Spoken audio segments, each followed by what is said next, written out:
दोन्ही ठाकरेंनी एकमेकांना टाळी दिली आहे, त्यामुळे राजकीय घमासान सुरू झालाय। मात्र ही युती होण्याआधीच नव्या वादाला तोंड फुटलंय। एकनाथ शिंदेंच्या भेटीचा दाखला देत ठाकरे गटाकडून युतीसाठी काही अटी घालण्यात आलेत, तर ठाकरेंच्या या अटीवर मनसेनं आक्रमक पवित्रा घेतल्याचं पाहायला मिळतंय।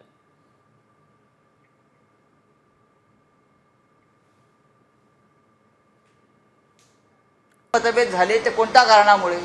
तुम्ही महाराष्ट्राच्या शत्रूंना आपल्या घरात घेतलं, माननीय बाळासाहेब ठाकरेंच्या शत्रूंना आपल्या घरात घेतलं।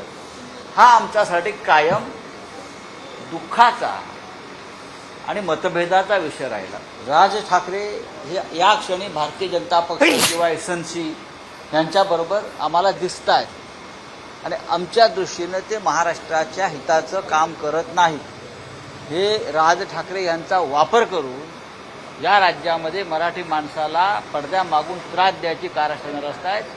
हे माननीय राज ठाकरे यांच्या लक्षात आलं असेल तर ते उपकार होतील मराठी माणसावर। आणि तुम्ही आम्हाला वाईट ठरवून आमच्याबरोबर एकत्र येऊ शकत नाही ना। तुम्ही आम्हाला सांगाल की तुम्ही वाईट करताय, तुम्ही भारतीय जनता मुख्यमंत्र्यांना जेवायला बोलवलं हे चुकीचं केलं, तुम्ही शिंदेंना बोलायला हे चुकीचं केलं, तर आदित्य ठाकरे आणि उद्धव ठाकरे जाऊन चंद्रकांत पाटलांकडे चॉकलेट खातात ते बरोबर आहे।